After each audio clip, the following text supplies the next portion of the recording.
I present to you the cranial nerve nursing assessment. So, first we are going to test is the cranial nerve 1, which is the olfactory, the sense of smell. So, I have my patient here. So, close your eyes and I put something on you and you should guess it. You should guess it. So, alcohol. So, her cranial nerve is intact.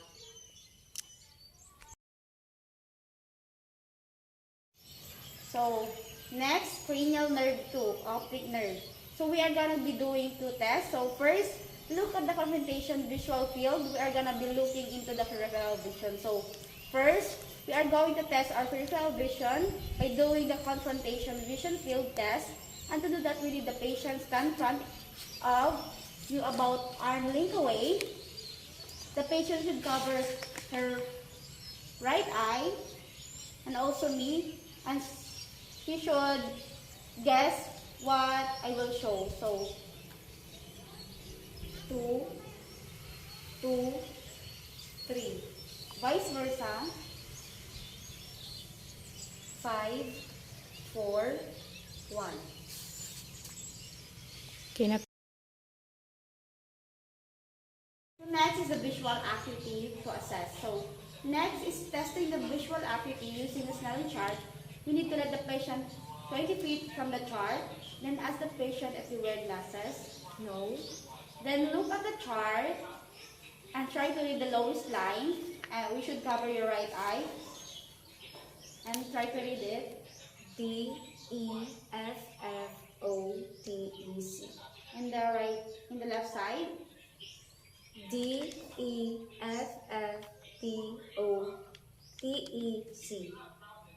And do it both. D-E-F-F-O-T-E-C.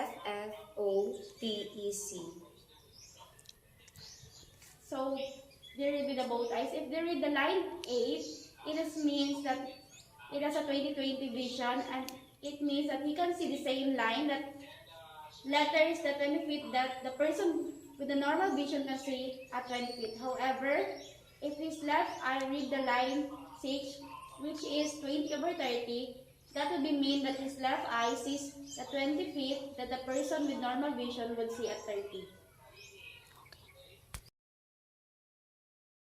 Next is assess cranial nerve 3, oculomotor, cranial nerve 4, cochlear, and cranial nerve 6, abducens. So, we need to run on some tests to check their function. First, we're gonna do is to look on any involuntary shaking of the eyes called nystagmus.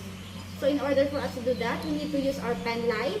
To that, we're gonna hold it about 12 to 14 inches away from the patient's nose. So, patient must keep her head still and just use her eyes to watch where I move the pen light. And as we're doing this, we need to perform or do the 6 cardinal field of gaze and just move it and look for any involuntary shaking of the eye.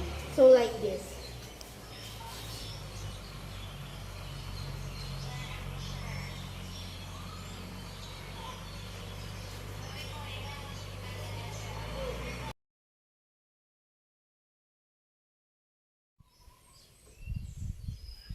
Next, we're going to see how we activate our pupil are to light. And in order for us to do that, we're going to dim the lights a little bit, and we're going to have the patient stare at a distant object that helps dilate the pupils. And then we're going to shine using our pen light in the side, and we're going to see how the pupil will respond if she constrict. And then on the other side, it would constrict as well. So say their baseline pupil size, like 3 millimeters, it should go down to 1 millimeter. And it should happen on both sides. Okay, so stare of the objects on the wall over there, and that lights a pupil, and we're gonna just shine the light and at this. So like this. And on the other side. So the same exact things, and they both constricted and equal size. Next, what we're gonna do is we're gonna check for accommodation, and how we do that is we turn the light back on. We just previously had them dim, but now make it light again. So we're gonna have her stare off at a distance object helps dilate the pupils, and we're gonna take a pen light. You can use pen light with fingers, and you're gonna slowly move it inward to the nose, and what you're looking for that is the pupils constrict. They accommodate the eyes cross while looking at the pen light. So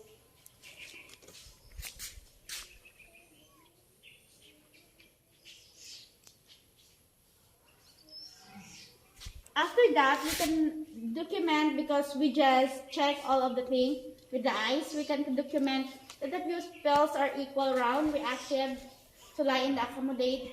So that's where that acronym PERLA, P-E-R-R-L-A, comes into play. So I'm going to go ahead and test cranial nerve 5, which is the trigeminal nerve, and which is the nerve responsible for many things like mastication. So what we have to do is I'm gonna have you clench your teeth, like bow it down for me, and I'm going to feel the masseter, which is right there, should be a nice firm ball, and feel the temporal muscle. Now what I'm going to do is also test the nervus. Have him try to open her mouth against resistance. So try to do that for me. And she can do that.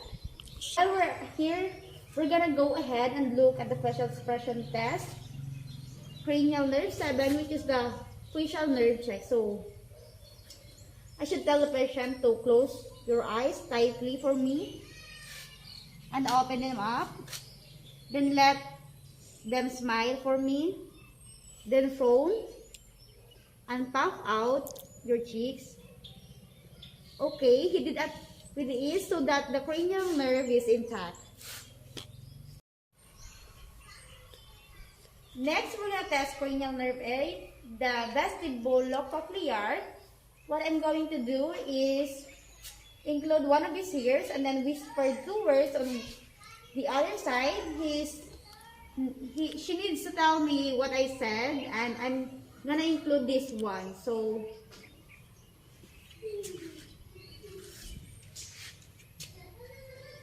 Cranial. the other side, Nerve. so she gets it right. So the nerve is intact.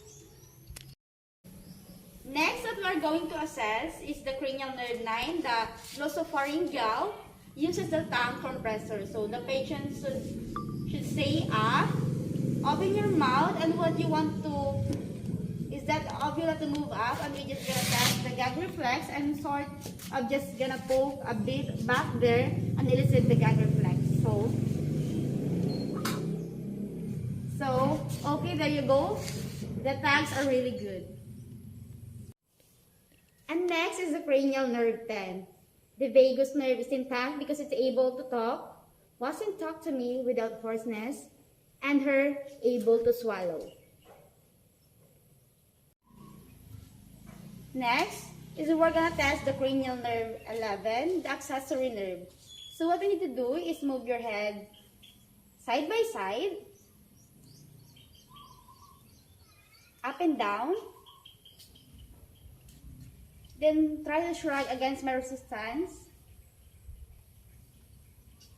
And she does that with ease, so the nerve is intact. So lastly, we have the cranial nerve 12, so the hypoglossal nerve. What the patient has to do is to stick out your tongue and move it side by side. And she does with ease, that means the nerve is intact. So, that is how we perform nursing assessment of the cranial nerve. Thank you.